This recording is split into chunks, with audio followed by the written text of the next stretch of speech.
Hey, it's Elliot Wilson from Rap Radar, and me and my partner B. Miller. And you know we got the premier website out there, rapradar.com. And now we're about to take over the podcast game. We're gonna sit down with the culture's most important voices, and give you that news and information, that opinion. The only opinion that matters, man, here at Rap Radar.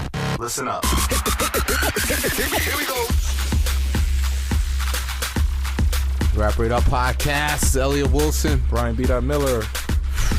We don't stop, B-Dot, man. Episode number 24. 24, man, back to back for the holiday weekend, man. We said your Thanksgiving, man, need some Rap Radar podcast in it, baby. Some turkey stuffing, some cranberry sauce, and a Rap Radar podcast. They said tomorrow's like the biggest, today, I guess when they hear this, is the biggest travel day of the year, the day before Thanksgiving, and a lot of binge listening to a lot of programs. So we said, let's get 2 epic Rap Radar podcast episodes back to back popping. First, we did Pusha T. Yeah. That was yesterday.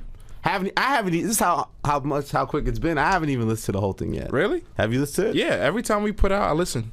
Okay, but I haven't had time. I've been busy. I heard pieces of it. I didn't know. I listen. I critique our own shit. So. And how we doing this time, man? The people have spoken, man. They loving Pusha out here, man.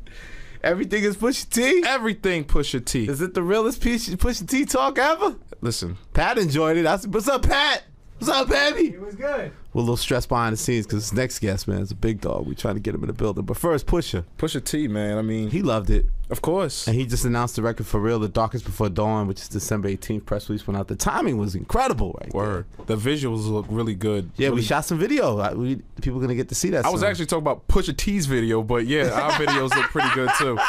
Oh, it's teaser for the album? Yeah, that's really good. There you go. Kid Art doing his thing once again. Yes, I missed that. You sent me an Instagram that he said something. We blew that kid no, up, it was right? basically, it was the visual to what Kid Art shot for Pusha T. So yeah, it's coming out real soon. I'm excited for it. I'm excited for everything he has going on. And I just really upset because as we left, I was like, damn, I forgot to ask this question. I forgot to ask that. But I'm pretty sure we'll get him next time. It's always like around. that, man. We leave him wanting more, man. It happens. Always happens that way, man. But delivering more is what next guest, man. Swizz Beatz. Showtime. I'm excited for this, man. That Showtime didn't sound exciting, man. You gotta say Showtime with more exciting. Showtime? Why are you excited, man? Swizz Beatz. You know what it is? You're jaded. You're a jaded journalist. I'm a jaded journalist. I'm excited. Nah, because I watched backstage. I'm gonna show him probably. I had a Swizz Beatz poster on my wall because when I was coming up, I used to just take street team posters and wallpaper my wall with it, and his is one of them. And I just admire Swizz. I think he's arguably the top 10 producer, maybe top 5, but definitely top 10 producer of all time. Big records, man. Absolutely, he has the hits. The Backpackers will disagree with me, but fuck him. Rough Riders Anthem. Swizz Beatz, Banned man. from TV. Come on, man. Jigga my nigga. Classic. Money Cash Hoes. Come on, man. I'm a hustler. Somewhere right now they're playing a Swizz Beatz record, and that's a fact. Come on, he man. changed the game, man. What I remember from that era in it was like how, but it was such sample-driven hip-hop, and he came with the keyboard sound and all the like purists like is hating on the young boy, and he was so successful out the gate. Like when your first shit is Rough Riders Anthem, like he was just out of here, the young boy. He was only 16, but he's always been about his business, and I think what you said also, and I think a lot of our followers have hit us up about, he just has this spirit where he's like an ambassador of the culture now, man. He's taking the business to another level. Is philanthropy, like on all sort of levels, man. He's a businessman. He's always got his hands in new ventures. Like he's been this real positive, inspirational vibe. So besides just the catalog of music, like just him as a person, I don't think anybody's really had a real conversation with him. So. Yeah, I mean, respect to 40, but I think Swizz Beatz might be the real ambassador, for hip hop, and I just love the moves that he's making, and it's not even necessarily about the music per se. It's always about here right now. Yeah, it's always about the music, but he's doing so much things and elevating the culture and representing it in the most positive and what's spurring on? We ran into him at the Puffy listing again. Going back to that, we saw him at that. Yeah, and was chopping it up with him, and he told me he has great plans for Art Basel. Art Basel, that's Art coming Basel. Up. Yeah, I want him to break that down. He's got a lot of things going on with his art collection. I think he calls it the Dean collection. I wanted to ask him about that. Explain it. And I think he's doing something during that festival in Miami to empower other artists, and I'm sure he'll break it down way more eloquently than me. But it's funny. You see Swizz here and there, and I have a funny story with Swizz. I mean, we popped off La Marina. be him. Oh, you did? Him be him and the Hov? other guy. Oh, God. This guy. I'm supposed to be Jay-Z's friend. You see, every story is me that's hanging out with Hov. Okay, tell us your La Marina story. It's the truth. This is what happened. Jay-Z and Swizz Beatz. What happened, man? We was just, and you got to do Hov's voice. So we were there. This is like 2-3 years ago, and La Marina wasn't even popping. This is a club uptown in New York City. Infamous. Yeah, and this is right around the time they launched Duce. So Jay came. He felt the black star power, and he had a little section, and he saw me and my old lady at the time, and he was like, yo. Oh, so you was already there chilling? Yeah, I was already there chilling. So what made you go? Just chilling? I think Bleak might have told me, like, yo, you should come up, but I didn't know Jay was going to be there. Okay, got you. So as we get there, he sees me from the court. Yo, come over here. So Hov upgraded you? Yeah. And then, so it's Jay, Swizz, me, and Shorty. And we had a great time.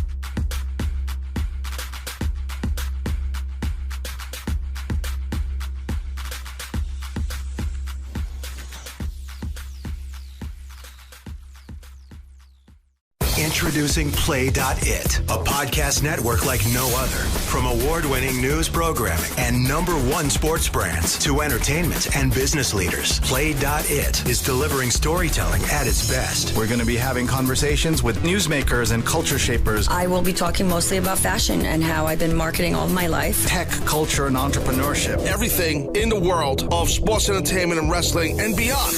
Hear what you've been missing at Play.it. Hey, it's Elliot Wilson from Rap Radar. And me and my partner, B.Dot Miller, man. With the only opinion that matters, man, here at Rap Radar. Showtime! Speak of the devil. This nigga got money. Sweet, baby. Be like y'all. Oh, my. The ambassador. Who comes up here? What's that, a Chardonnay? This Gugong Chew. Oh, man. I don't even know. I can't even pronounce that. You gotta clean the tank. Right? I was just talking about our La Marina story, Swizz. Remember that? Gosh. Well, you guys got to hang out, man? Refresh my memory. Nobody called me, man. Nobody hollered at me. It was about, this around the time Duce popped off. It was me and you, Hov, and... fix his mic, man. Make sure Swizz is right, that man. day. You remember that? Yeah, that was a fun night. That's how we do it right there. Yeah, we could do it like You gotta that. get Swizz Beatz right, baby. You gotta, yeah. No, right here is better. More in the middle. Am I right here? Yeah, Because we got the camera right there. Oh, Swizz. there they go. Showtime. Showtime. You know. What's up, Swizz? I'm just happy to be here. I'm happy to have you here, man. It's an Very honor, excited. man. I'm happy to be here. There's a lot of amazing things going down that we should talk about. Tell me, man. It's off top. I know you told me about the Miami Art Basel. You got some incredible plans there, right? That's why I got this glass right here, because that thing that's a lot of work. I mean, you know, I've been an advocate for art for a long time, and you know, a lot of people used to make fun of me even for collecting art and hanging art on my walls at a very young age, and to be able to be alive and see that turn around into something that's cool, I think it's a blessing. Right. Yeah, you was ahead of the curve on that with that. I was ahead of the curve for sure, but nobody would say that. You're probably the only person that would say that. No, because I remember when we was documenting you, like in late around the success, like the late '90s. You was talking about how you was buying these paintings, like you was in it. Like I think the Forbes article you retweeted it a while back. Yeah. About an old profile, and that piece was written like 1999, and it was talking about how you was taking your money and you had a passion for art. Yeah. And you was collecting pieces. I mean, it's been a big win for me. I mean, like a lot of people invest in real estate. I collect art. Yeah. You know, and I made more money in art than I'd done in real estate, and I made a lot of. How do you make money in art? I don't think a lot of us don't even understand. Like, talk a little about the business of it. Like, how do you? The business of art is just being ahead of the curve, you know, and it's just the same thing in anything you do. It's like if you have the intel or the know-how and how to get in front of it. Like a lot of people, they want to participate in what's already hot, right? Jump on the bandwagon. And it's like, okay, this particular name is hot, so let me go buy up everything because this person is hot. Oh, this painter, this collector, this guy at the moment, yeah. You know what I'm saying? So my thing is like, listen, let's go invest in the Bronx before it's hot. Everybody on Brooklyn because it's hot. I'm like, nah, let's buy up the waterfront in the Bronx because it's closer to the city than Brooklyn. Yep. Right, and that's the same thing in art. And it's like the Dean collection I started for my kids. Oh, okay. You know, I wanted to build a museum for my kids. Like, okay, we got publishing and all these things that I'm able to give back to my kids. And I'm like, we're leaving things on the table that's tangible. And it's like when I've traveled the world and seen all these people building different things for their kids, I'm like, Dad, like, okay, publishing is cool, but they done built the whole museum for their people. Right. Yeah. You know what I'm saying? And So, our people don't do that to the same way. Nah, and I'm just trying to be just a voice. You know what I'm saying? I'm still a student, but I'm still trying to be a voice as much as possible, and a realistic voice as much as possible. And so, leading to Miami, I've been curating all of these shows, and I realized that the galleries win, the collectors win, and the artists kind of got to find their way home. And so last year I said, you know what, this is my last time contributing to that model. model. Yeah. And I said, I'm going to change that. And I didn't know how at that time. Now I know how. You know, I have I built my own fair. You know, so, you know, forget having like a booth. No, I built an entire fair in Wynwood, which is the first time of anybody in our culture, period. You know, like I built a fair. You know what I'm saying? Like, like I built a fair, right? And it's called No Commissions. No commissions. Wow. Yeah, it's called No Commissions, and I gave every artist their booth for free, and they get to keep 100% of what they make, which also doesn't exist. Wow. And my thing is like, I just wanted to create the pure celebration for Basel. I wanted to liberate the artists because that's what we go down there That the for. artists get that success direct. Yeah. You know, it's like the show is by the artist, for the artist, with the people. You know what I'm saying? Like, you don't got to pay to get in my show. Wow. And I got everybody in my show. I feel like you the one that kind of, I could be wrong for this, saying you popped up with the brother's name, Hebrew Brantley. Yeah, Hebrew, yeah. He came from the Art Basel, and I feel like he's now becoming this He's figure. in my show. Right. Yeah, Hebrew's in the show. And- Hebrew's in the show. And Jay bought that painting from him. I don't know how the story goes, but Jay bought a painting from him for like, from that Art Basel, right? Yeah, he got it painted. Jay definitely, I thought it was dope that Jay supported an artist like Hebrew, because many a times artists like myself, Jay, and people in position, we're a magnet to ultra successful people. So the Basquiat's, the Warhol, the Herons, the Chagall. You have access to that. Yeah. Right, so it's like we have a, you know, you're able to get those type of things. But when Jay steps down and say, listen, you know what, this kid out of Chicago really should use this shot. I like this work, right? That's when it becomes fresh. You see what I'm saying? And that's the message all along. It's like, you know, everybody in the Dean collection, my kids know. I know personally. They call me, we call that, right? Yeah. You know, and so it's like that type of connection, and that's how it should be. It's like, you know. Is it the same with music, like how you would find a new hot artist and, you know, with someone that's in this world, the art world, do you embrace them the same way? Is it the same kind of eye that you would have as opposed to finding a new hot rapper? I think music is a little bit different. You know, it's a different expression. It's a sonic expression, and a visual and a sonic expression should go together, but they tend to not all the time. Yeah. Because you might have an artist that's saying something that you want to listen to only when you working out, or only when you want to turn up, or only when you want to be contemplative of a thought. But a visual artist, it's around you all day. It's hanging in your home. Yeah. You can't turn that channel. Right. You know what I'm saying? When I wake up, I can't turn the channel of the Kahinde and the cars and the whatever. You're looking right? at it, yeah, all the It's time. there. It's It's there. living Constant. it's living with you. And you know, I collect like a museum because I feel that it's not enough of us doing it, and we don't support each other. Like, you know, like I went to Kahinde Wiley's exhibit at Brooklyn Museum, and he did a retrospect, and I seen the names, the last names on those pieces, and I was like, those are not familiar last names, Right. in this culture. Yeah. No And Jacksons. And I didn't see any of them, Right. and it caused me to react. And you Yeah. know, and I since then purchased, you know, maybe the biggest piece he ever painted. You Yeah. know, So what do you look for in a piece? Like, is there one magic thing you're looking for? Like, I remember something like taking art class, you're a kid, they're like, you know, put yourself in the photo, or put yourself in things like that's so juvenile. But like, how do you describe the feeling you get, and when you see these things, what will make something be like, I have to have this, and this should be in my home? it's an indescribable feeling, and that's when you know it's the feeling. It's, you know, like, it's a lot of visuals out there that are deceiving, but the feeling is normally true. So for me, it's like I see the visual and I love the video, but it's like, what do I feel? Like, am I getting goosebumps? Am I getting nervous? Am I feeling some type of way that I might be able to get this piece? That's when I know that that's the piece. And do you have to? How abstract does it have to be? Do you have to understand it, or does that any factor? I mean, you know, there's all type of expressions. You know, I don't just collect abstract. I photography. You know, my first photography piece was Ansel Adams when I was 19. I didn't know Ansel Adams was as big as he is, right? I had an original Ansel Adams. That's crazy. Right? Before I was 21. You see what I'm saying? And it's like, it was just the feeling and the vibe of, in the black and white, and that led to now Gordon Parks and, you know, all the other things that I have in the collection. It's more of a feeling that, you know, a lot of people buy art for investment purposes. Like, a lot of people call me and say, listen, I want to invest in some art.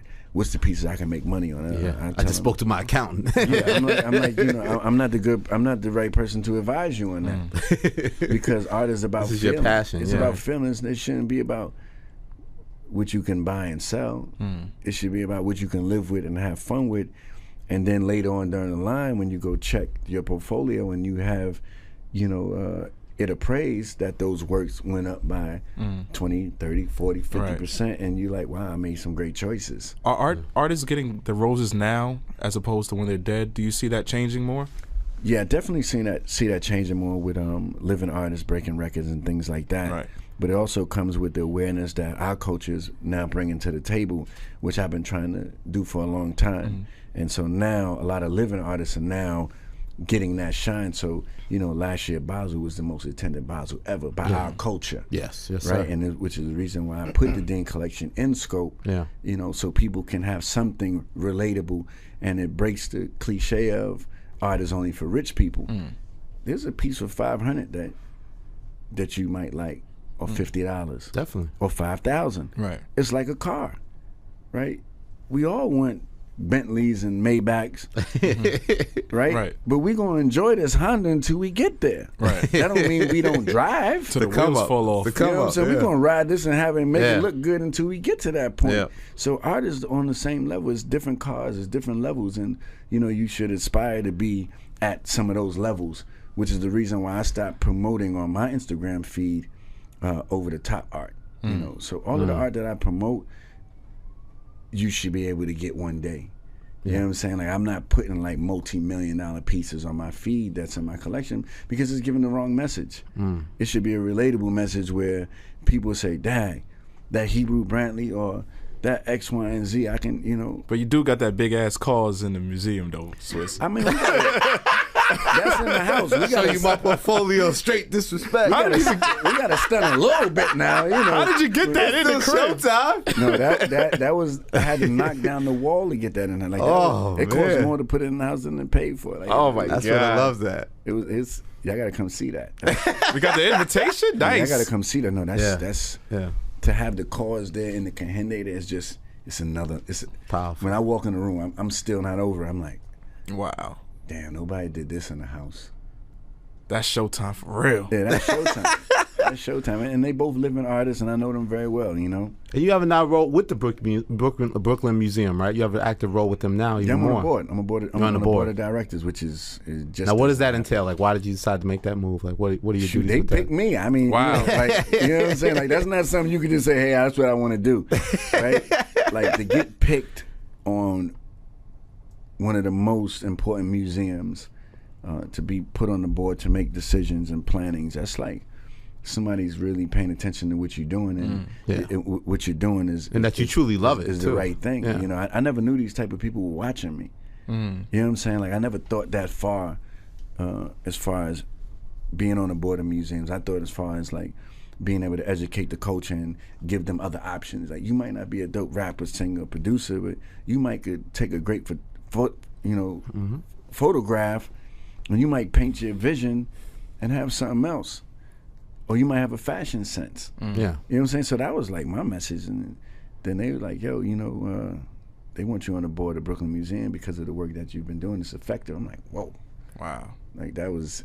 And you got to see who's on this board, like, you know what I'm saying? Like if you go and Google who's on the board, and then you look at my name and the Young people Kasim Dean, yeah, right, and the other people that's on that board is like, I got kicked out of school when I was young, like, you know what I'm saying? Like, I'm from the South him Bronx. and DMX were bad out there. We was going crazy, and like, and that's why like this show, No Commissions, is important, and you know, shout out to the Bacardi family for partnering with me and believing in this vision. You know, the Bacardi family is super advocates of art, right? And it's the only reason I did the partnership with them. Yeah, we're not holding up no logos and doing these things. We not, you know, we way beyond that. Yeah, you know. But they said, listen, you know, we want to contribute to your vision and giving back to the artists and just go. I'm like, okay, we're gonna dance. Yeah. So. Go ahead. No, I'm just saying, now that you're so involved in this art space, like, is the music suffering from this? Is it like, are you still creating on that end, or is my music suffering from or other people's music? Well, I mean, but what do you think of the state of the game? Because I see you sometimes, Swizz will just pop up and like, you can have all these things going on, the Harvard Business School, all these things, and you'll just be like, I'm gonna be in the lab and I'm gonna make like 40 beats. Did a record with Jada Kiss Jason, that was crap. I mean, as far as the music, it's like it's something I breathe. You understand? But one thing is, like, I can't be more inspired than the artist that I'm working with for their craft. Yeah. You know, I get excited off of the equal exchange of the artist getting excited, and I'm ready to come in the studio. I come in the studio whenever somebody want me to come in the studio, but only to make history. I got 5 kids. It's only 24 hours in a day. I'm a husband. I'm an entrepreneur. You understand? I'm so many things, and for me to lend my time out to an artist to do something collaborative that's going to give back to this culture, it gotta make sense. Yeah. So when you hit me about working with Karis One in the studio, I saw him in the lab with Karis. That was crazy. It made sense. You know what I'm saying? Yeah. And you know, we had some fun. Hold on. With a young man from the Bronx. Hold on. Oh, no. Hold on. That one, hold on. That wasn't the one. An exclusive Swizz Beatz. Hold on. At Jungle City, where everything happens now, man. Right. We gotta talk about Jungle City, man. Oh man, you know, I'm a happy landlord.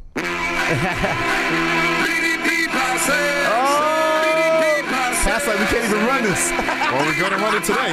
Whoa, this is just 2 seconds. So you asking about the music still? Yeah. In the studio, and no, the music is still there. I'm supposed to come by too. The music is still there. Fight back, shoot back, loot that, protest, right to the helmet. I ain't feeling no stress. Going up against the cops, I ain't wearing no vest. Whoa. Ooh, the teacher. You know. So what's that session like to get carried? We'll talk about Jungle City first, people that don't know. Like, this is your studio, right? Yeah. And Me already my in wife. this short history, you and Alicia's studio, so many great music is coming this last couple of years. Like, talk about creating this studio and this place for other creatives and how successful you guys have been out the gate. You know, me, my wife, and Ann, we had this vision, and it was just like we just got tired of going to studios that didn't really care about the craft. And how you know that those studios don't care about the craft? I mean, you go in there and you see the same couch that you've been working on your first album in. The black couch. Yeah, the black couch looking all nasty and crusty. Yeah. you know, shiny, you know. And it's just like, yo, you know what? We need to create a space that represents the culture, because we can't leave it up to a business person to represent the culture, because we're just rent payers to them. Right. And then when the crisis happened and the market crashed and the economy crashed, this place was available to be bought. Yeah. Great location. You know, Yeah. great location, and you know, the great thing is we own it. You know, we're not paying rent. You know, people are paying us rent. Some of the crazy. biggest people in the world, and they're So paying us rent. Jay-Z right now. album, Justin Timberlake. No, even Beyonce? bigger than that. Wow. You know, there's a certain radio that's ran out of there now. Apple, yes. Yeah, you know, Beats. landlord to that. Damn. That's where Ebro goes every day Gotta after go to Hot 97. Tim Cook is your fucking tenant. I like it. You know, That's a hell of an invoice from the but dean. just think like you have business people coming to do business with artists, right? And they come to Jungle City or Oven, which is the same thing. Yep. And they see how artists conduct There's that themselves. energy, yeah. And the energy, and you seeing the Empire State Building out, and you seeing the craft of, you know, what our culture is about on a high level. And I think that is it brings it all in perspective of our worth. Right. Now they go to some basement where the landlord hasn't been keeping this up. It's like, okay, well, you know, Yeah. I know we gully, but y'all want me to put $100 million where? Right. You see what I'm saying? So we just want to just create a creative haven for the artists to come and feel good and feel like what they're used to and be able to have fun and really celebrate the artists. What is it like to have those sessions popping? I mean, as a fan yourself, does it make you want to pop in all the time? Like, how do you just fall back? People's sessions. Like, people get mad at me because I'll be in the office. Puff's in there working on Money Making Mitch. But if I'm not invited, that's those people's sessions. Yeah. You understand? Like, I'm not popping in nobody's sessions. Like, you got to call me to come to your session. Yeah. You understand? I never It's walk not a in. given, yeah. Because I have to treat everybody's session with respect, and this is a business. Yeah. You might be working on something that you don't want me to. Right. You might be with somebody you don't want me to see you with. Yeah, right? Right?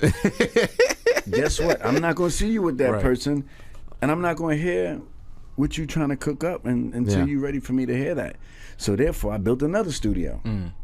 Right? I got my own, man cave, bang out, think tank Right. where I take photos with the records behind, like my own playground. Yep. Because that they're not allowed in. exactly. But I seen you in a studio with DMX recently. Like, Yeah, that's the playground. oh, okay. Yeah, that's the playground.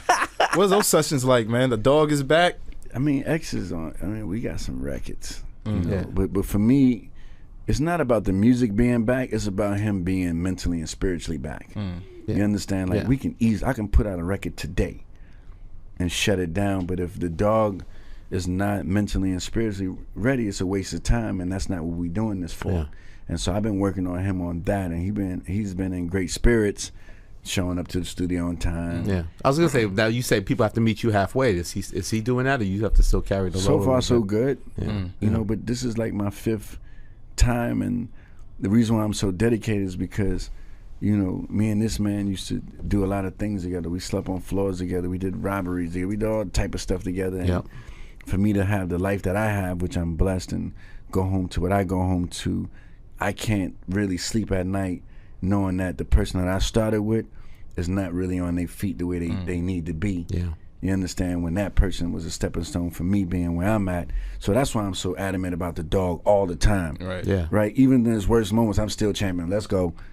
And it's a process. It's been Do you allow yourself to get sad or disappointed with the ups and downs, or do you always just try to keep it even and feel like upset. I'm going to get him back where he needs to be? We be ready to fight. And I've been shooting a documentary since we've been doing this, and the people are going to be able to really experience some real times. Oh, you step to him, like you get frustrated with his actions, and you step to him. I mean, that's what brothers are for. Like, if you don't fight your brother and you can't yell at your brother and get it popping with your brother, that might not be your brother. Right. You understand? Like me and X, I talk to him real. Everybody's scared of him. I'm not scared of him. He's not scared of me. I'm not scared of him. Yeah. We both done been through everything together. Yep. I'm a little bit more reserved now because of my position with my family and the way I just chose to move now. I'm here by myself. Right. You know what I'm saying? I don't need 100 people to move around like this and that like no more. I'm very comfortable and I'm not scared. And, we put in work a lot of years. And Oh, yeah. You know what I'm saying? They want to play around, and that's on them. I'm comfortable. I'm in here with a blazer. You know about those? You know about him and his ex, man? They got in the shootouts together, man. PS12, Yonkers. Wow. Yeah. You know about that, though? I wasn't there, man. Okay. I don't talk about those things. Yeah. They was coming for him big time. Can I tell a story real quick? Yeah. It was a party, and people were grilling X because X was a street guy, and X stepped to them. They stepped back. He told Swizz, "Go get the gun. Go get it." Swizz ran he came back in a bubble vest at 70 degrees. You know the story. And he has a loaded Glock and a shotgun, and then someone else comes as DJ. They see what's going on, and they have a gunfight in Yonkers outside of a party. Crazy. Swizz Beatz and DMX and a DJ. Now look at him in a blazer. Look, it's all a part of the story. Right. Yeah. You understand? Like nobody would know. At that time, we never knew. I never knew I would be in Harvard. X never knew he would be 30 million sold in movies and things like that. We was just living day by day, and and you had to survive. And X got into it with some guys, and they was planning on really doing them in that. How old were you guys at this stage? 15, 16? Yeah. So is that why they sent you to Atlanta? Because you was bringing the ruckus up north? Yeah, I got kicked out of New York. Wow. Yeah, I got kicked out of Truman. And these are real factual stories. I got caught. There's so many things, you know what I'm saying? I don't know how we got the statute limitation. I think so. I don't know how real y'all want me to keep it in here. You know what I'm saying? Come on, Swizz. I don't want to get myself, you know. We know you've changed. We're gonna talk about how you've changed the transitions you made. But the thing is, like, you know, it was a lot of unfortunate situations in my school, not because it was because of a territorial thing. You know, I lived at this time on Boston Road, and I went to school in Truman, you know what I'm saying, which is Co-op City. So it was more of a territorial thing, and I was just at the wrong place at the wrong time, and you know, I got in a fight with one kid. I come into my class and he pulled my chair. I had all white on. I remember I had cross colors. Oh man, all white, matching white joints. I was so fresh. I was going to my man's birthday party that day, and this dude never came to class, and I went to go sit down and he pulled my chair. Boom, I fell back. The whole class like, oh, snap. They just knew I was going to snap, but I was so heated. I ain't even say nothing. I pulled my chair back, finished my work, and I'm just thinking of how I'm going to do him dirty. I'm like, I can't, I'm going to crush this dude. The whole time I'm like doing my work, and I handed in my work like 5 minutes, and I used my bathroom pass, and I put my stuff in the locker. And I just waited for him outside the class, and as soon as he came out the class, I snuffed him. Bang! So we fighting. Boom, boom, boom, boom.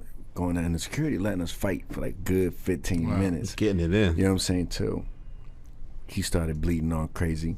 You know, he was trying to kick me, bite me, all this stuff here, you know. We getting it in, and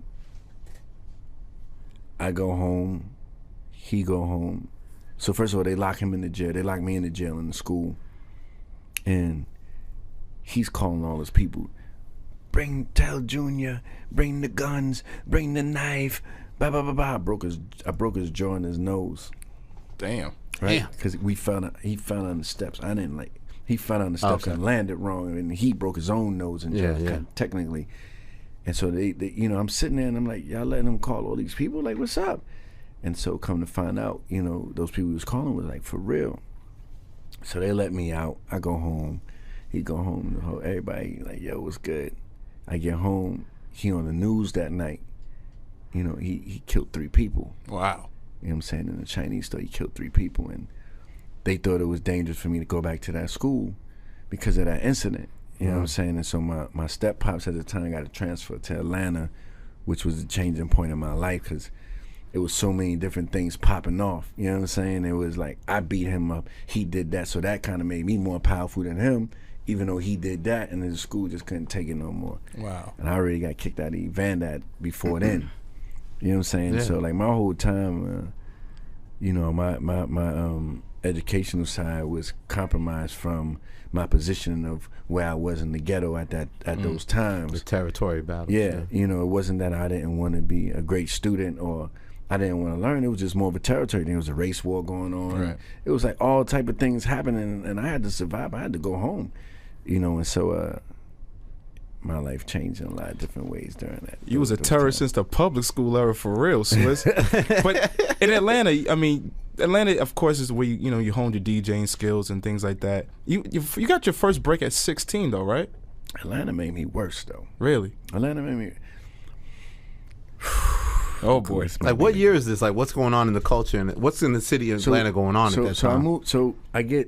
I didn't want to go to Atlanta because I never knew about Atlanta. I'm thinking, if you think of Atlanta, you're thinking of cows, farms. Right.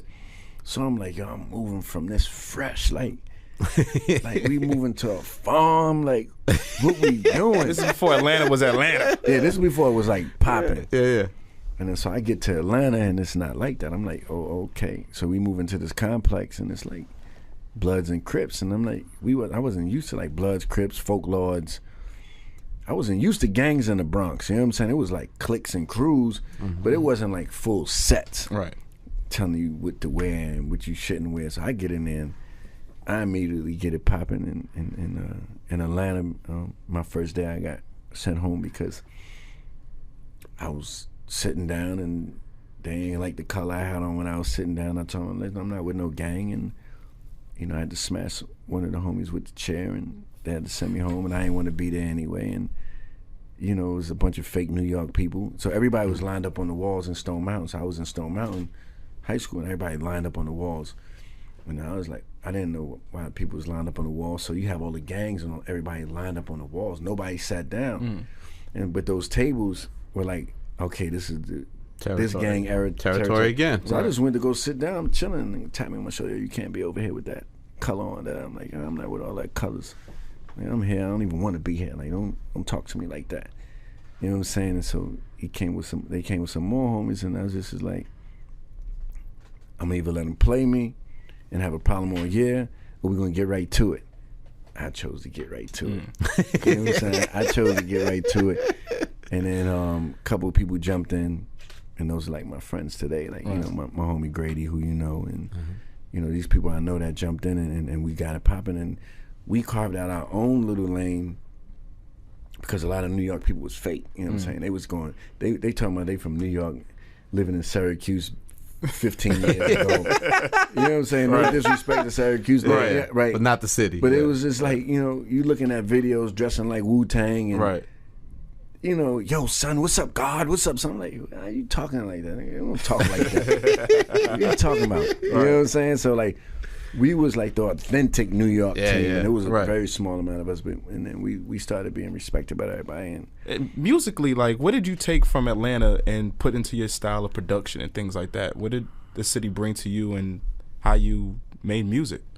Atlanta helped me diversify my sound and going to the Pat rallies and hearing these different chants, which led to Stop Drop, and my anthematic ways came from Atlanta and the bounce. So it's like, you know, if you listen to Stop Drop, it's like boom boom boom ga, boom boom ga, boom boom boom boom drive, what da da da da da, what, you know what I'm saying? So that's why Stop Drop felt so new, because it was a blend of the New York and Atlanta. So it was like that New York rowdy, but with that Pat rally chant mentality and that bounce that was more of this. And then you go to Bust Your Guns With Me and Drag, like, you know, I was already embracing the South at that time, like way before it got to this point where it's at now. We've been doing that, Juvenile and of course, all these Down Bottom and all that. You know what I'm saying? And so my thing was, when I went there, it just gave me a different cultural sense of how to collaborate and put pieces together, and then led to World War III, where we, you know, had Snoop and Scarface, and I'm like, well, you know what, let's bring everybody together and do this, because it's not only about New York, it's about everybody collectively on the music side, which Khaled does well now. You understand? And so for me back then, I was just like a blessing to even have those people show up. You know what I'm saying? I was young. I was like super young, and Snoop Dogg showing up like, yo, cuz, we coming here for you. I'm like, oh, okay. You know what I'm saying? No, and it's like you said, like Jay-Z, and earlier to Jay's like, well, he's talking to DNY, like, yo, my nephew got beats, my nephew got tracks, like, talk about that, like this isn't like you know what I'm saying, like typical shit, like, okay, let's give this kid a chance. And then he's 16, right? What were those sessions like to begin to like earn Jay's respect? Like, what was that? Those sessions like? Jay respect was earned in his office. When he called me up and my uncle D was like, yo, you should hear my nephew. Because everybody wanted Dan Grease, you know what I'm saying, at that time, because he was doing this thing, with all due respect. And then I was called up to the office, and Jay was like, yeah, play the joints. And I have 40 tracks on that. And he wanted the whole cassette, because there wasn't no CD at that time. Wow. He's like, yo, I take the whole thing, let's go in the studio immediately. And If I Should Die, Coming to Age 2, Jigger, Money Cash Hoes. That was already there. Joints with the Rangers, like Myth Bleak joint, all that stuff was on. I wish I had that cassette today. I told him like the other day, yo, imagine if we had that cassette. 40 joints in it. Yeah, imagine the other like 30 you ain't used. Wow. Because you don't even remember what it is. You'd have to hear it to go back. Yeah. I mean, you know, when I listened to Coming to Age Part 2, it was just like, wow. We just went there, and, you know, I've been rocking with Jay for 18 years now, and wow, you know, I got photos of us when he used to think I wasn't human, You know what I'm saying? And we just got like a lot of stories. Like people used to think Swizz Beatz was a group. Yeah. You know what I'm saying? Like I had so much music out, people thought it was a group. They were like, I would travel. Be a group, though. Yeah, it could be a I would group. travel like to Asia Beatz. and stuff like that. But like, where's the rest of Swizz Beatz? Oh, they on the road somewhere. They gonna meet up with me. They gonna meet up with me. You know. That's crazy, man. And I noticed recently the other day at the Global Spin Awards, they gave you like a plaque for selling over 300 million records. God I damn. did all that stuff, to be honest. What? How, Swizz? Because, like, you know, when you're not focused on those different awards and different things that people make up through your hard work, I'm more of a forward-thinking person. You know what I'm saying? It's like this award or a particular award, this would be the first plaque I hung on my wall since I was like 18. Wow. I gave away everything else, Grammys, all that stuff. You know what I'm saying? Because Really? it's like people get complacent with where they at with hanging all these things around. You know what I'm saying? And it's like, I don't want to see that. I want to feel empty. I want to feel like I haven't done anything. I don't want to see all these things around me like as if I made it when I'm still hungry and I still have a lot to do and I still have a lot more to learn. I'm still a student. You understand? Even though people label me as other things, but for me personally, I still feel I got a lot of work to do. You understand? Like I haven't done my best work yet. What? Come on, Swizz, man. No, I haven't. I think you're underrated, and to be honest, like before you came here, I was saying like how you're definitely the top 10, top 5, definitely top 10 producer of all time. I appreciate that, and I'll battle anybody, so it doesn't. Oh, Yeah, we seen the Hot 97. We seen the Hot 97. He beat Kanye. You bodied Kanye. I think I beat No, you bodied him. Kanye. Rough Riders Anthem? I just think he chose the wrong selection, and I told him. But one thing I respect about Kanye, because I sent out the message to a lot of the tops. They didn't want that challenge. They didn't. That was so Kanye dope. was the only one that was like, you know what? That's a dope concept. Let's do it. I showed him my list. He showed me his list. And then he changed his list. And I kept my list. And I was like, well, man, your other list was pretty dope. He was like, nah, I want to go with this. I said, all right, go ahead, dog. Let's dance. So what did you play? How many? You remember what you played? I remember exactly what he played. All right, what did you play? He played Rough Riders Anthem. Of course. Band from TV. Yep. Jiggle My Nigga. That was the one that killed him. Because Swizz said, let them trumpets blow. I was there. Man, that Oh, you place was was there? Yeah, I was in the nosebleed seats. That was And- great excitement for culture. I mean, I think Yes. that video alone should be just put out there as from a producer's side. You know what I'm Yeah. saying? It was like, I would like to see more of that.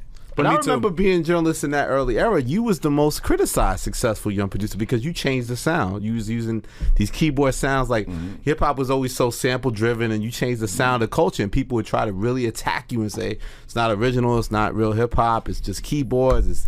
It's these certain patterns that it comes with the keyboard. Yeah. This shouldn't be respected. Fuck 'em. All that shit, right? Like you dealt with that, right? I mean, I also had this anonymous Casio case that, you know, I was getting sued by motherfucker. I never even used the Casio. You know what I'm saying? It was like I was young and everybody's like, "Oh, Casio's suing." I'm like, "Who? Where is the law case? Where's lawsuits of public information? Where's my case?" Yeah. But you know, I understood that with anything that has to do with change, people have to adapt. Yeah. We don't like to accept change as much as we want it to happen. Yeah. So we want artists to change what they're doing, and soon as they do that, we want to criticize why they changing what they're doing. Yep. And I had to learn that. I had to learn that very young. I'm like, yo, you know, people don't really know what they want. The fans don't know what they want. They think they know what they want, but they don't know what they want. That's why they're the fans and we're the musicians. Right. You know what I'm saying? And so when I was being criticized, they criticized right to the bank. It didn't even matter. Yeah. at Well, that part of it point. was because it was so successful. I mean, you Yeah. look at your early productions where they were selling millions, and also they were really impacting. These are classic rap Classics. records. These now lived up. They're classic records. Band from TV, you could play just the first verse. Rough Riders Anthem. Yeah, because I thought that at that time, simplicity was the key. A lot of people was overproducing, especially with samples. And my thing was like, how can we create a marriage with the artist where their vocal can be heard very clear, and there's a theme that go along with that vocal. So that's why a lot of my production was taken back. meaning stripped down and not overproduced and extra horn, string sections and all this stuff. Now I think about that because I'm on a graduation point, but at that time I just wanted to hear verses. I just wanted to hear give the artist the right landscape. I just wanted to hear you spit.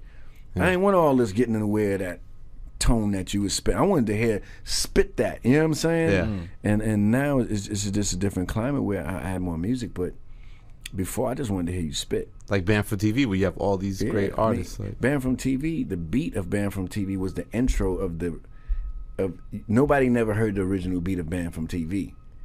So that bang, bang, like that was the intro of Band from TV. The beat that dropped from Band from TV, that drop, nobody never got to hear it because Pun and Nori and all them, they was like, yo, that's the beat right there. Wow. They wrote to that intro, and then I said, okay, well, cool, and that's what it is. You know what I'm saying? That's so it's so many stories. I remember like Pun was laying on the couch just writing 100 verses to this joint. I was like, yo, you not fit, like you got the verse. He was like, no, they're gonna try to kill me on this Swizz. They're gonna try to kill me on this Swizz. I gotta kill them.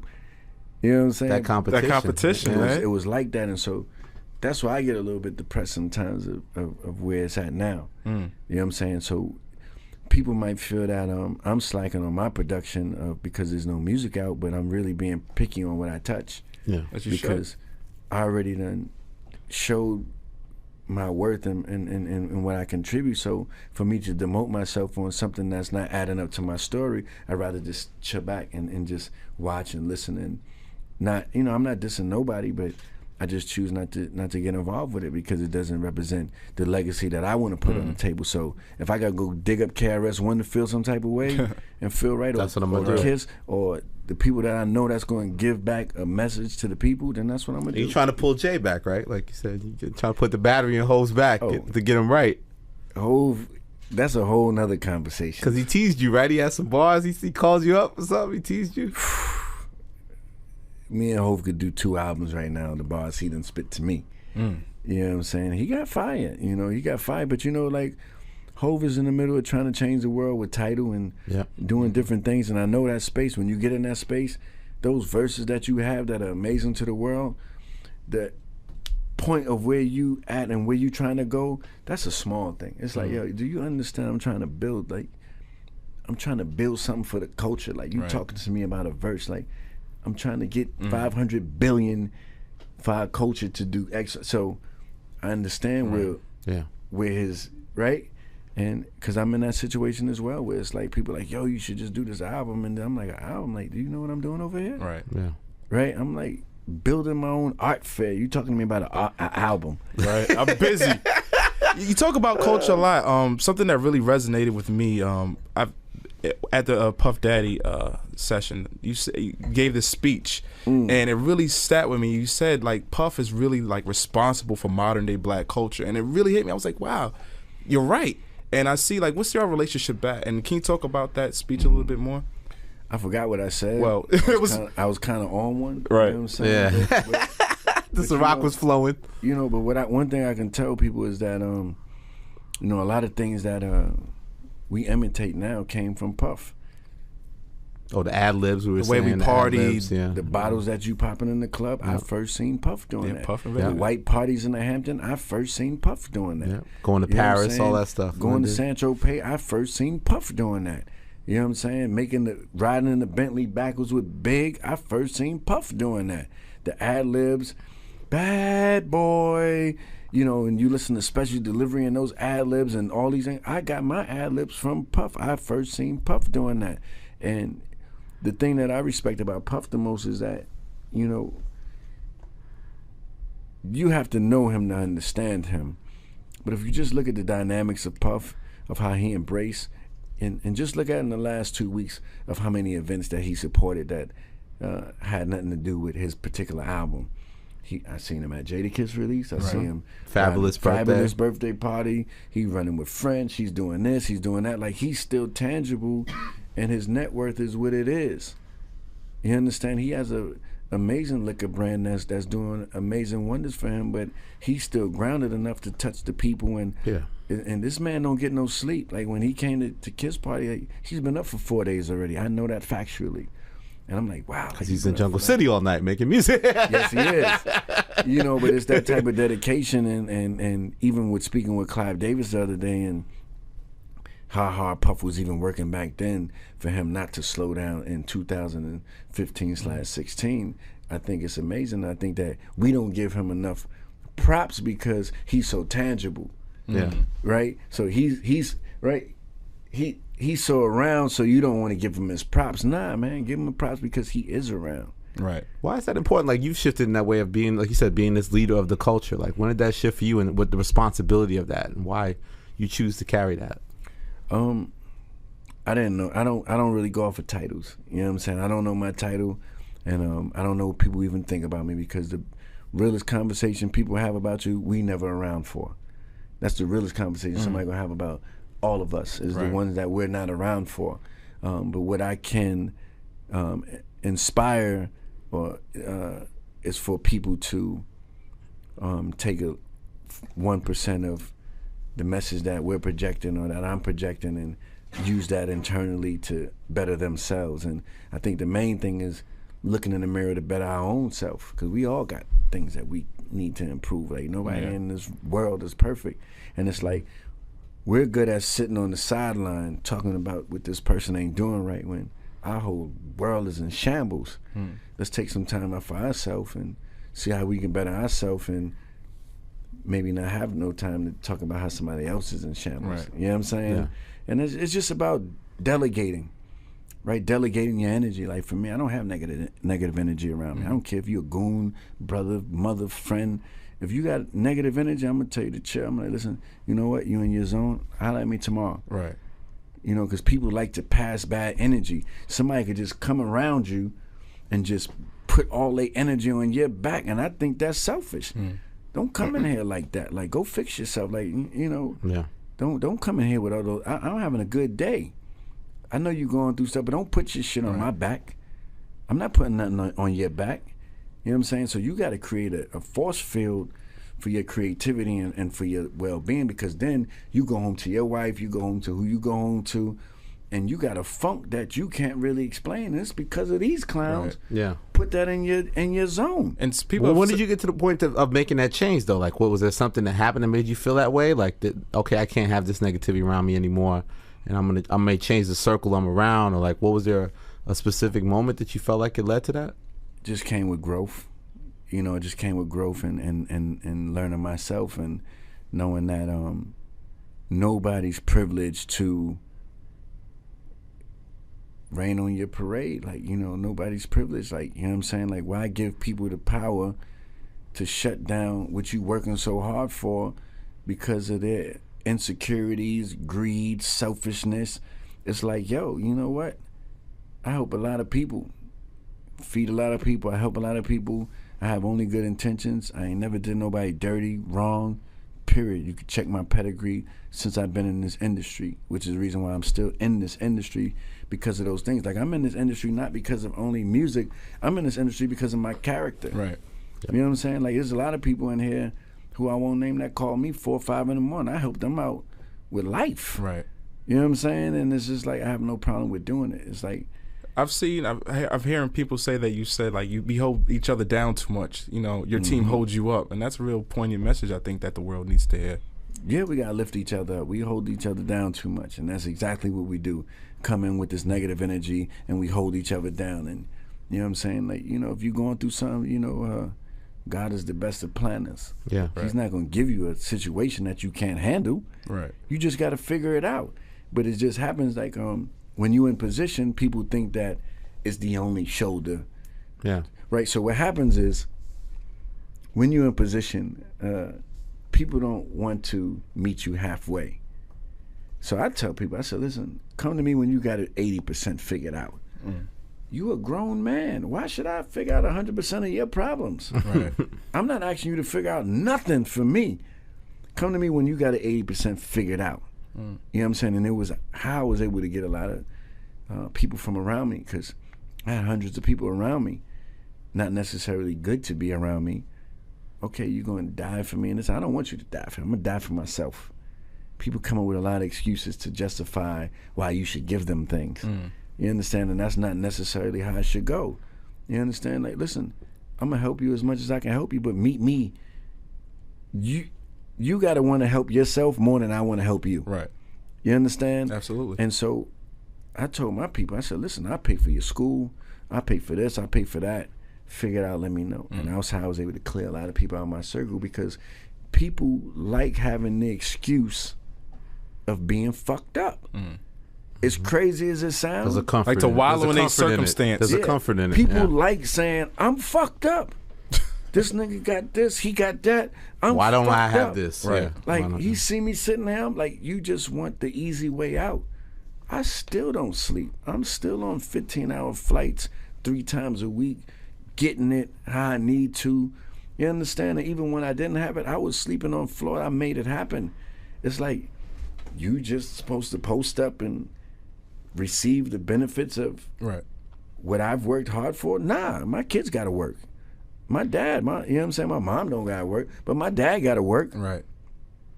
Y'all definitely got to work. Absolutely. And how much strength did you draw from finding the right partner and being with Alicia and moving on? Because even when you left your first place, there was a lot of drama around that, right? Controversy, people putting themselves in your business. You had to overcome that. And then you're now in a high-profile relationship. Like, how did that impact your life?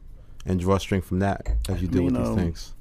You know, the negativity from my past situation was based on emotional things and people not being really educated in what they're talking about. You understand? Which is the reason why they can see pictures of us on vacation together, right? So it couldn't obviously be as bad as people thought it was, right? It was just a miscommunication, and you know, my thing is like, yo, you know what?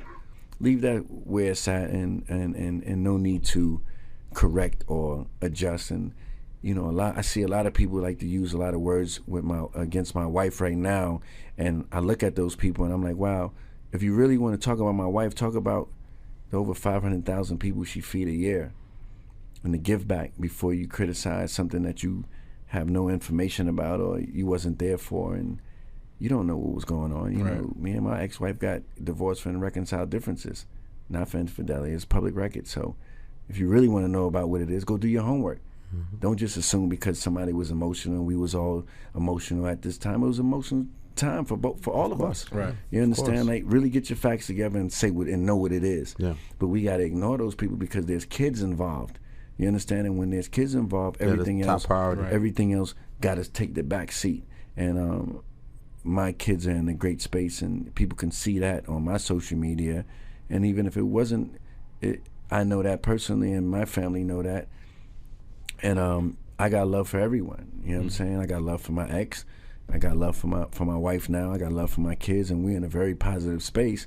And all stories that start off negative don't have to end that way.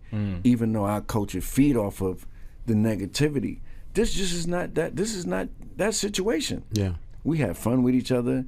You know, we spend Thanksgiving with each other. We go on trips with each other. We're gonna battle on Apple Music on Thursday with Song Clash. No, but that's me and AK. But I'm talking about me and my ex and my wife. Yeah, right. You know what I'm saying? Of course. And it's a good zone. Like, we're in a good space, and I wish Mashonda the best, and she wished that on our side as well. And you know, as far as my partner AK, she helped me grow in a lot of ways that I wasn't never thinking about. Like, you know, my giving back was giving back to my homies. Her giving back is building hospitals. Like, I remember us going to Africa, and we going to do this, we went to go do something for Keep a Child Alive, and I'm in this hospital, and I see her face on the wall as like founder and wow. And you know, I'm like, babe, like, this is your hospital? She's like, yeah. Wow. I was like, I don't know this is your hospital. She's like, I forgot to tell you. I'm like, also, Swizz, we can help strangers too. I'm like, yo, you can help people you don't know. That was the big dog. That was the most big dog thing I've seen. That's unbelievable. Wow. I got a hospital. Like she funded and built the hospital. And I forgot to say. Like, I got a few of them. I'm like, a few of them. You got a couple? Just a couple? I don't even have head of medical shirts. Just got a couple of hospitals. AK got a couple of hospitals, you know. Word. Nah. But I see your circle is small. I've seen you conversations with Harry Belafonte. What's that like? Oh man? my gosh. You know, we had dinner with his lovely at our house, and just him sitting there and just his energy and what he means to this culture and this world was just amazing. And you know, sometimes we got to just take our time to just listen to what people got to say. You know, which is elders too. Yeah, you know, which was my lunch with Clive the other day, yesterday actually. It was like we shouldn't always need something from someone to just say what's up or just see how they're doing. And Harry Belafonte was just checking in because he felt inspired of what my wife is doing, and he's aware of what I'm doing. And he said, listen, any help or any lending hand that I can give to what you guys are doing for the next generation while I'm here, let me do it.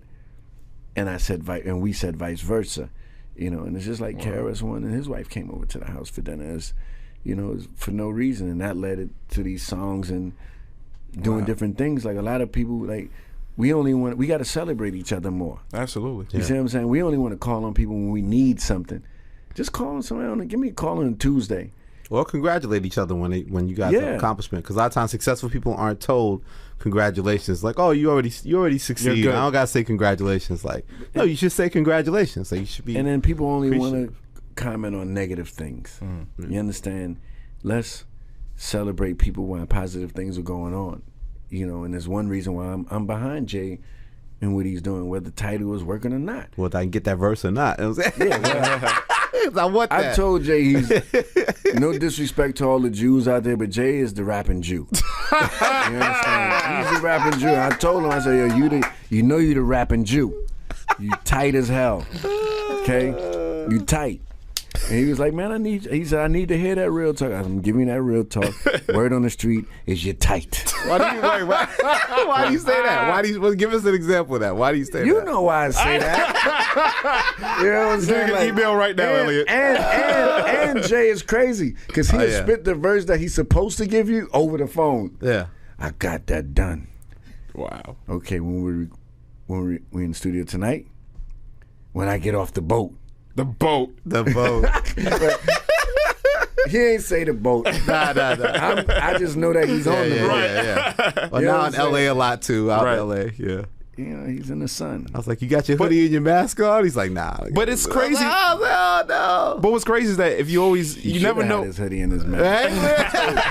I told him to put his hoodie and his mask on, but we got something else cooking. Okay. But what's crazy is that like you never know who Swizz is gonna pop up with. You know, you have relationships with like Bono and Christian Louboutin, and you just these weird like Oliver Stone. Y'all still cool with each other or? Nah, we still cool, but I haven't seen Oliver in a long time. Okay. Shout out to Oliver for giving me my shot in scoring any given Sunday. Shout out to Jamie Foxx, who I just had some fun with. He's a movie. Always. No, Jamie is super talented. Right. Yeah, no. Y'all need him on this show. Let's do it. Make the call, Swizz. I can make the call. By the way. See, why you asking for things, Swizz? What are you gonna I'm sorry. No, but listen, I'm here for that. I know. Right. No, Swizz always would be like, Ellie, I'm here for that. What you need? You need me to help you with da-da-da? You always offer. I'm here for that. Yeah. And by the way, my favorite playlist on Tidal is yours. Wow. Which one is Don't that? feed his ego, Swizz. I'm just telling because he hosted the B-sides. Oh, the B-side show, yeah. The B-side. Hope said I got one wrong on that. He said, I give you A-. She got one wrong on that. He hates, I'll find out what song he hates. I'm going to text you tomorrow. He said one song I got wrong. None of those. But here's the thing about your production I forget also I wanted to say is that I think if you look at your catalog and you look at your records though, what difference with you, like it's on to the next one. Let's take that for example. When you give somebody a record, you're active on that record. Like you have hook ideas, you know, you maybe do some bridges, like you're very active in that participation. So that's also why I feel like people realize that why you're not super active all the time is because to me you have to really gel with that artist because you have an idea of what you want out there too. So talk about that balance of when you have those type of records. I think that you know, the way I got known in this industry was it was a partnership with me and the artist. I would lay down the choruses already, and then the artists would fill in the blanks because a lot of the artists wanted to go party, they wanted to go do their thing. They didn't even want to be in the studio. Yeah. So I said, listen, you know, come to the studio. I got the chorus already laid. And I got a hot beat for you. Right. Give me 3 12s, and we gonna dance. Give 312s and we gonna dance. Right, and it's no sample, so your label, y'all can put it out tomorrow. Damn. Right, so that Sweet deal, baby. That was my formula, and it worked. And that's what worked, and it works today too. But my thing is that like then Jada. I'm sorry. Go ahead. No, go ahead. No, I'm saying Jada told us. Jada was in an interview saying that he had to go take you back to that. Like he came to your house and he tried to put you in that zone to get that kind of thing from you, right? Jason record is hard. He tried to put me in that zone. I tried to put him in that fucking zone. Like, what is he talking Who's on about? first? What is he talking about? I'm putting him in that zone. I'm like, you want me to come to Yonkers with the hood? Like, what we doing? I invited him to the house. So, you know what I'm saying, out of a courtesy, but like, he had to put me in that zone. That's history. I had to put him in that goddamn zone. Him and the rest of the locks. Like, we got like 15, 16 records. But it's that collaboration. Also, guys, one of my wife's favorites. I feel like you ever talked about Ring the Alarm by Beyonce. Ring the Alarm. Yeah. Very passionate record. Like, what was that? Like, how did that come to be? Oh man, we was first of all, the whole Beyonce journey with Swizz. I think that it was a part of her sound changing. You know, when we did Check Up on it. Yeah, first with Slim Thug. Yeah, that was the first record. I was a little mad because they didn't want me in the video. They only wanted Houston people in the video at that time. I was like, rapper racist. but I need to be in that. Swizz is like, I'm changing her sound. They gotta see me, baby. Nah, you know, and it was cool, but after that, Ring the Alarm and Get Me Body and all these different things, this was a sound, and I felt that we Virgos, because he's a Virgo too, created like a dope sound, and it just went on, and the vibe was just there. You know what I'm saying? But like what happens is you get people that know how to imitate that sound and maybe sell it for cheaper. So I was dealing with a lot of that stuff. Like people would like get a cheaper Swizz beat, and I'd be like, I heard that. That Groupon Swizz Beatz. I'd be like, oh, you got the bootleg joint. Okay. That snare's wrong. Right? You know what I'm saying? But you know, I had what was your question again? The Ring the Alarm, the passion that song. So the passion in Ring the Alarm. What happened was that you hyping up the way you would hype up a rapper in the studio? Is it the same kind of thing? No, what happened was we were in Sony studio, and it was me in one room, Rodney Jerkins in another room. She had like 5 producers, and it was like a face-off battle. Let's do it. Like she had it set up so crazy. The queen. And they had the fire on us, and I did all those records in one day. Wow. And so I was like, oh, they want to go to war?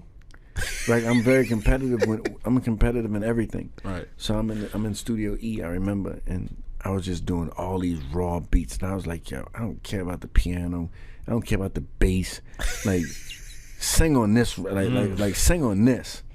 And then we did the Ring the Alarm and all these different and Get Me Bodied and all these joints. And I think it was one of her biggest selling albums today. Yeah. Wow. Yeah. Just from taking the risk and having fun. Yeah. And her spirit. But you knew you kind of wanted to go over a harder, stripped down direction because everybody else may be going another way. I just wanted to do what I do. Yeah. You know what I'm saying? Because it's the reason why I'm called to the table. Like a lot of people get called to the table and want to change up what they do to fit some type of thing. No. They calling Swizz for that siren. Monster. Right. And that energy and that height. Yeah. Which created Ring the Alarm. Yeah. You know what I'm saying? And when I heard that, I was like, damn, okay, goddamn. You know? Yeah. It was fun. Wow.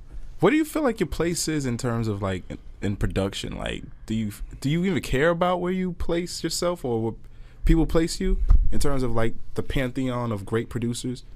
I don't really study that calendar. You know what I'm saying? Like I know where I'm placed at due to that plaque I just got. You know what I'm saying? And Showtimes. And and I know where I'm placed at for when I go to parties that I don't plan on going, and I hear they Swizz Beatz list. Yeah, the playlist. Their playlist. Get that club right. And I don't even feel I started yet. You know what I'm saying? Yeah. It's like we're gonna have some fun. Is there like you look at someone like Kanye, producer wise, he kind of crossed that barrier and became a star in his own right. Pharrell now has had a late surge where he stepped out. You put out individual records that had your moments like It's Me, Bitches, and you know, Money Down. Was it Money? Top Down, Money in the Bank. Those moments, like at that point, were you trying to be out in the forefront? And is that maybe a phase down the road? Is that important to you to be the artist? I was having fun as the artist because it was that part that time I was really going through it with the artists, and a lot of the artists were trying to be like a lot of things that were out, and so they weren't really accepting It's Me and all these different records. I'm like, all right, I'll show you. I'm gonna just use it for myself. Right. You know what I'm saying? Because like, you know, one thing that always worked was that we would never do something that was always out, that was already out. That's why Jason worked. There's no record like Jason's that great record out there, and you feel something, and that's what I have to bring to the table. And when our artists don't want to really take the ride or the risk with me, it's a waste of time. And so that's when I start like putting out when you hear me rapping, that means that they fucking up. You know what I'm saying? Because I'm not a rapper. Like I don't got the best verses, the best bars. I could write them, and I give people those. But for me myself, like I'm not the best. I've never been the best rapper. Like, you know what I'm saying? That's never even been my intention. Yeah. You know what I'm saying? Like I really started off as a battle rapper, then a DJ, then a producer. But as far as like lyrically being somebody that people care about, I'm not that guy. I also want to know, as a DJ, can every DJ produce, or is it vice versa, or how does that? I think every DJ have the DNA in them to produce, because when you're able to mix records, you're able to sonically engage, and when you're able to sonically engage, you should be able to sonically produce, because you know what the people like. And that's one thing I loved about DJing, was it gave me a perspective on how to control the crowd and know what people want. Tempo, sound, intro, shit dropping. You know what I'm saying? Like all those things added up to, to making it happen. Right. Yeah. And what is your involvement with the Global Spin Awards? Because I've seen you there last year, and of course you were there this year. But like, do you have like a? I feel like I'm a part owner in the goddamn show. You know what I'm saying? I feel like I might own a piece of this thing. Hint, hint. Sean Press should be at this point. Sean Press, what we doing? Showtime. I just really, I really just support the platform. Right. I thought it should have happened 20 years ago. Right. And you know what I'm saying? And what I like about it is seeing everybody dressed up and supporting the situation and respecting the situation. And so I donated $100,000. Woo! But they turned my $100,000 down and wanted me to host. Oh, wow. Because of the viewership or whatever was going on. And I said, okay, damn, I'm not even supposed to talk about the money, but fuck it. You know what I'm saying? It's just the truth. And so I said, listen, whether it's the $100,000 or whether it's me hosting, I want to be a part of it because it's necessary. And to see those DJs in there and know that the world wouldn't have known me if it wasn't for DJing. Like I stumbled in producing because I was a DJ making mixtapes and then producing for the intro of my mixtape, because Doo-Wop had the Bounce Squad and Ron G and 1200 Assassin. Like they had people introing their mixtapes, so I would like loop up all these different beats to make the intro for my mixtape. Yeah. I didn't know that I was producing. Wow. I just thought I was making music for the intro of your mixtape, until my uncle Why was like, yo, you producing. Send those over here, like, you know what I'm saying, without no vocals. Like, oh, that's crazy. I didn't even know I was a producer. What do you think the Rough Riders legacy is? The Rough Riders. I think the Rough Riders. And Siobhan, she don't get credit enough too. Siobhan. I think it's, you talking about I'm underrated. I think the Rough Rider legacy is underrated. Yeah. I think a lot of these groups took a lot from us, from the bike lifestyle, from the authentic street lifestyle. There was no extras in our videos. Everybody was family, and still is. All those people, they ain't just disappeared. We still got those goons on deck. It's not a problem. They just in a different. They just in the background, a different thing. But I think that that story has to finish being told. Yeah, and it's my position, and that's why I'm putting up with dealing with. And bringing back the dog so much is also because of that. That's part of it. Because my uncles provided a platform for the have-nots to have. And we invited everyone to the party, and which is the reason why our clique is so deep. And when you looked at Stop Dropping, all those bikes, those were all our friends in different boroughs and different chapters. Yeah. And that was before music. We had that. Like, a lot of people want to become tough and you know, when they get on, it's like that's like clown shit. Like why you a gangbanger now? You wasn't a gangbanger when you wasn't on. Like, why would you get money and want to be a gangbanger? Right. No, you want to like leave those streets alone and get on and do positive things. Yeah. And that's what Rough Riders was bringing to the table, even though a couple people had to get stomped out and all that. But, you know, the intention, the intention was, it was a family business that was providing a service for delinquents or people that had trouble in the streets to have an outlet or a dream. Second chance. Right. A second chance to be a part of something great. Yep. And that's what made Rough Riders effective above everything else that was moving.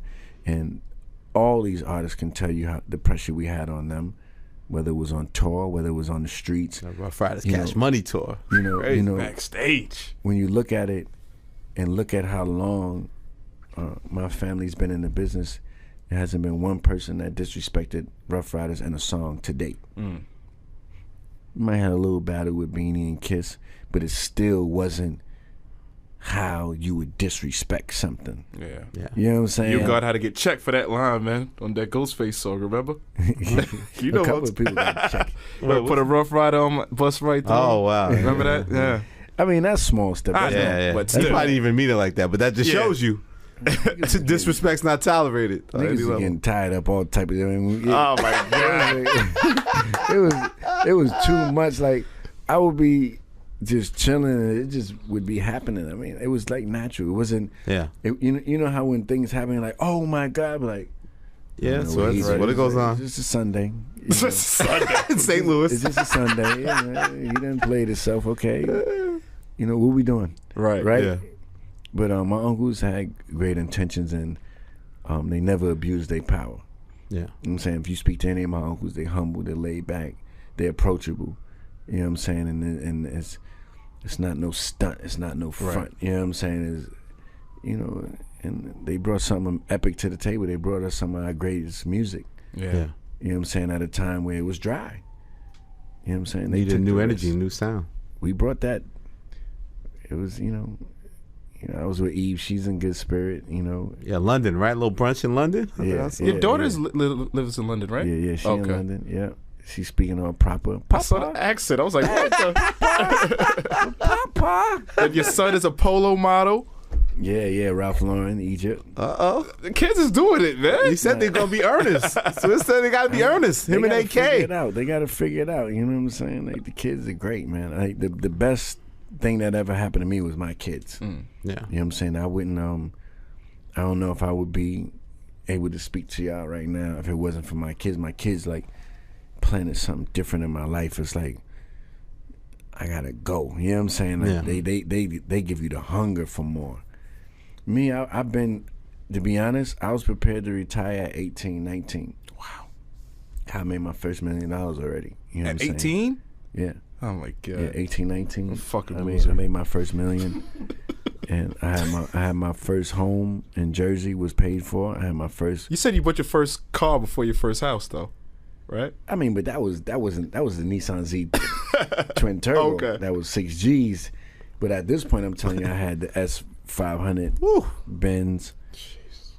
And I didn't, you know, coming from the hood, I didn't really have that many goals. Right, all I really wanted was an MPV and an apartment. I wanted an MPV van so I could hold my records. I wanted an apartment to get away from my parents. Wow. You know what I'm saying? So when I skipped over that and had my first house, 2-car garage, 3-bedroom These are life goals. You've in achieved Jersey, them. Yeah. like, so I'm like way past my main goals, and I got a Benz, and I got about $700,000 on a debit card. You know what I'm saying? Showtime. Meanwhile, I just overdraft. I thought I was Yeah, retired. those are lifetime goals. Right. I was Lifetime talking goals. shit. Yeah. I was like, I'm good. Like, That's you know, so dope. come If to- Clive Davis, you want to give me a label, okay. I mean, No, I didn't even know my life started. Yeah. And that's why I say, and I came up with the saying, sky's not the limit, it's just the view. Right. Because there's more for us to go than we know. Yeah. People want to keep us in our box. You know what I'm saying? And in our hoods and where we come from, they want to keep us in our box. And it's like, yo, there's footprints on the moon. Why should skies be our limits? Yeah. You know what I'm saying? No, that's just a view. There's a galaxy beyond that view. You understand? So that's what made me come up with that saying, because of the life that I've been able to live through experience. Like, man, I planned on retiring at 19.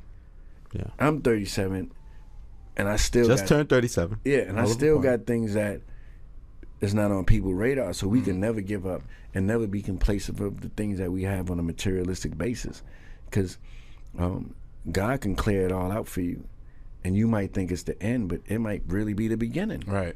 You know what I'm saying? I went through all those different cleansings, and I understand those things. And, you know, these messages that we have to be students and learn from them and use those as tools moving forward. You know what I'm saying? And I'm not the most perfect person. You know what I'm saying? Like, I was gonna say, when's the last time you snapped and kind of went like got upset? At the Jada Kiss performance, I had to choke somebody out. You know what I'm saying? It's what it is. Like, a little too close to the Pico? Nah, I ain't even had a Pico. Did I have a Pico? I forgot. I just seen somebody that did something to me. Did you see that Clinkerfish? You was there. Did you see it? Him on stage where he was, New York is too fucking soft. You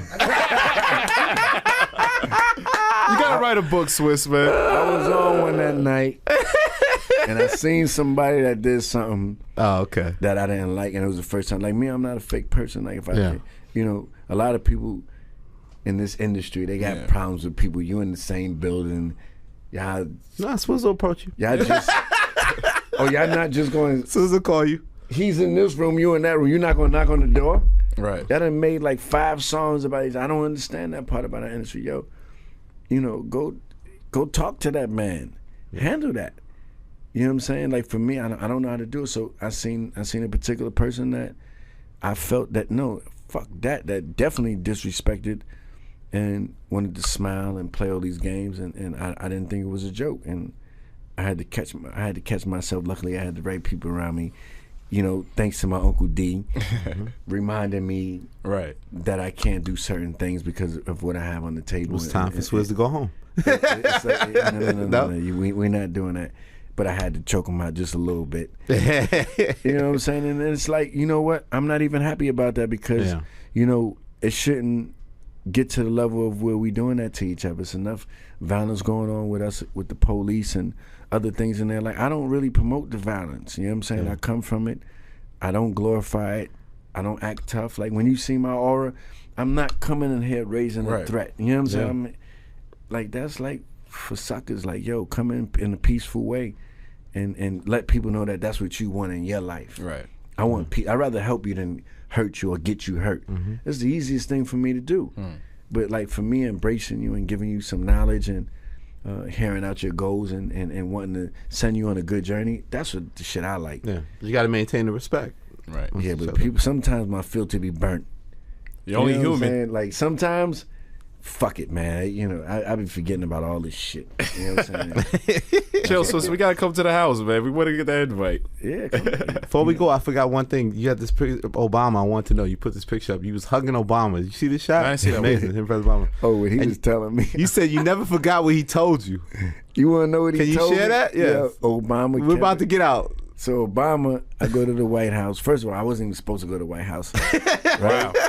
We at the inauguration. We taking the photos. You know, my wife, she's on that side. AK, yes. She deal with all those people. The phone calls that come to my house and the letters that we get, I be like, damn, what are you a part of? You know what I'm saying? Like, how is Egypt a part of the NAACP and they ain't never even meet him yet? Like, all type of crazy stuff, right? So we at the inauguration and we take this couple's picture and Obama whisper in my ear and say, you know you DJing my party tonight, right? I'm like, I didn't know I was DJing your party. Wow. I'm supposed to go back tonight. Yeah. You ain't gonna turn the president down, are you? I'm like, nah, I ain't gonna turn the president down. He's like, so you gonna be at that party, right? I was like, yeah. He's like, okay, my assistant gonna reach out. I'm like, I'm gonna give him the number to. He's like, nah, we good. As I check my phone, all the information in my phone already. Immediately. Boom. Like I'm like, okay, they got me. I'm coming to the party, right? Then I get to the party, and he looks at me and he goes, "You've made it." This is like movie shit, right? He's like, "You made it." I'm like, "Yeah, I told you, I'm coming. Yeah, we're gonna get it popping." He's like, "I hope you're gonna kill it." I said, This is crazy. I said, I kind of know what I'm doing. I do this. Like, my first one, yeah. I said, he said, "I know who you are." What he said? I want to say exactly what he said. Hold on. Mm-hmm. Oh, so he says, I was like, I said, I got a couple of big records. I kind of do this, right? Right? I'm a real DJ. He said, "I know who you are. Mr. On to the next one, get me bodied." I said, like, that's what he was whispering in my ear. Yeah. Like, he said, "I know who's in this house." I said, wow. He said, "Mr. On to the next one, wow. Get me bodied." I said, like, that's coming from the president. Yo, if you see the shot beat out the way they're hugging, that's a real hug too. Like, that ain't crazy. like that fake hug. That's not Nah, it was love. Like, yeah. we DJ Cassidy DJ'd as well, and that night to see the dance moves that was just happening in that like, we might not never get this again. Wow. I witnessed it. Yeah. You understand? And the soul that was in that house, and the vibe and the love and the intentions. It was like, wow, why people can't see this right here? Like, why we can't why this can't be on the news? Right. Because it was a togetherness that is not displayed with our presidency and what we have going on. And a lot of presidents might have the same vibe, but I wasn't privy to be at those vibes. Right. I was only able to see this, so I got to go off of this. Yeah. And it was just like unbelievable. Wow. One of the realest persons I've met, and he kept it all the way tall. He said, "I know who you are, Mr. On to the next one, getting your body." That's crazy. How many times did you play those records? How many times that night? I don't even know if I played them that night. We was just having fun. Like, we was just dancing to Stevie Wonder, Marvin Gaye. They did the bus stop. They just went all crazy. Wow, classic vibe. Swizz, did you move the street yet? He has a street in the Bronx, and nah, it's coming up. Okay, where are you gonna move it to? Because it's on the Grand Concourse now, and you can move it anywhere else in the Bronx. I'm trying to work out with the Bronx Borough president. So I come from two hoods. My first hood is Jackson Avenue in the South Bronx, and my other hood is Boston Road, and right. And so I might need one over there and one over there. You know what I'm saying? Because like both of those places that I came from made me who I am today. So we might need two signs made, and I might need two signs, two Swizz Beatz streets. Like, my favorite movie back then was Beat Street, so to have Swizz Beatz Street, I didn't want to like Kasim Dean Street. I want to keep it all the way, so when the kids see it, like, yo, Swizz Beatz Street, like we was there. You know what I'm saying? Dope. That's gonna be many amazing things you got going forward, man. We appreciate you, man. Favorite Swizz Beatz record, quick. Which one? Let me look at my list, man. My favorite, Memphis Bleak is off back. Memphis Bleak is. Oh, man. What's my favorite? Your favorite. It's a lot, Elliot. Yeah, Memphis Bleak was your favorite? It's a lot. It's like asking what's your favorite kid, but that one just, I don't know. I'm typical. I gotta go stop. I gotta go Rough Riders Anthem. Stop drop. That's it changed the game. It changed the game. Yeah, it changed the game. My favorite is Rough Riders Anthem. It changed the game. Come on, that's a classic, man. I know him and do that and then banned from TV. Like, I forget he did banned from TV at first. I'm like.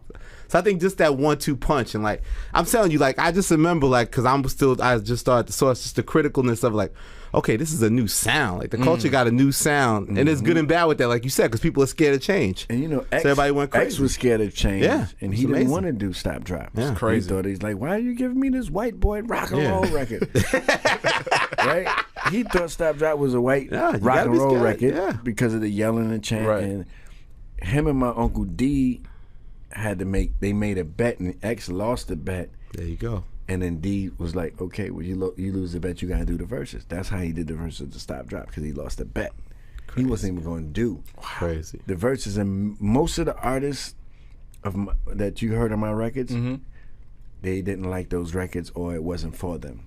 Yeah, that's what I'm saying. You had to really push people and push them to the records, because that's the thing. Like a Swizz production, you're getting Swizz with it. Yeah. Like it's not disconnect. It isn't like pick my beats. Like even if Jay loved all those beats, you still made those records together, like in a very collaborative way. Different energy, and I tell all the inspiring producers, like, yo, you have to be your biggest fan, because the artists don't particularly know what they want all the time. Yeah, you got to sell those. If you don't believe in it, they're not going to believe in your track. And just listen to my beat. Whisper in that artist's ear. Give them a chorus idea. Give them a whatever. Yeah. Stop the beat. Wait a minute. Pull it back. You know what I'm saying? Like Khaled, sell the vision. Sell the vision. Khaled sells the vision. Yeah. Yeah. You know what I'm saying? Like you have to feel like that for it to happen. You understand? And that's why like Khaled is good at what he do, because he sells that vision. It's just active production. It's active because people don't really know what they want. You got to show them like you bugging. Like God of Man was for Aaliyah and you gave it to Eve. Yeah. Right.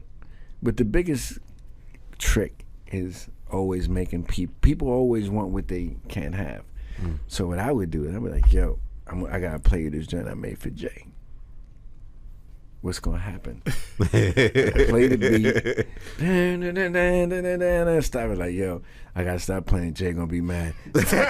Right? Like this is just game, right? Like, nah, I need that Swizz. Nah, that's Jay. Like whatever the price is, like so. That's how it's getting. That's why he's gonna retire in 1819. Now, man, the money back then is $1 million a month, man. Oh my God! Yeah. You know, I'm about to go jump off this roof. We'll never see that day again. You know what I'm saying? It was a printing factory, you know. And shout out to all the producers that was able to be in that time, because we're not in that no more. I feel we'll be back in that. Yeah. As the technology catches up to the craft. Yeah. But I'm definitely thankful to be able to be in that zone, you know. Sample free too? Oh man. Well, thankfully you took the time, man. You also don't do a lot of interviews. I know it's built off the respect, so I appreciate it. I respect what you've been doing and what both of you guys have been doing. I think that is the most honesty that's been being brought back to this culture is what y'all been doing. And I hit you all the time like, yo, I'm really proud, because I watch everything. Right. You know what I'm saying? Like, I'm tuned in, and it's like it's finally something that's authentic, that's giving you the uncut. And then like a lot of people want to bring things to the table, but they just corny about the shit. You know what I'm saying? So it's like the message. You can't choke them out though. You can't choke them out, B-Dot. You got to be no violence. But it's like to have something that's honest, that where people can put their hand on and really feel that it's authentic is very important, because it used to be a lot of that back in the days when you was writing and you was doing, you know what I'm saying? Like now it's like it's lost. Yeah. It's lost. It's like people are just saying anything and putting culture with it, misusing it. You know what I'm saying? It's like that's not culture. Like what are you talking about? Like that you just said all the wrong shit. That means a lot, Swizz, man. Like I had your poster on my wall growing up, like right there. See, right there was Ghetto Stories. Oh shit! See, I ain't bullshit, man. Nah, that's big. Yeah, I remember my room used to look like that. Matter of fact, my room in Harvard looks like that. Wow, Harvard, man. You know what I'm saying? Like, it's. I tell people, I say, you know, I'm in a dorm room, but that same dorm room could have been my jail cell. It's the same size as the jail cell. Yeah. But I'm like, yet here, going for education when this same space is used to incarcerate our culture. You know what I'm saying? And it's just like, it bugs me out. I'm still not over it. You know, so I go back in January and they're gonna kick my ass with this work, but well, we know you can handle it, man. Thank you, Swizz. Yes. Love. Rap Radar Podcast. Showtime.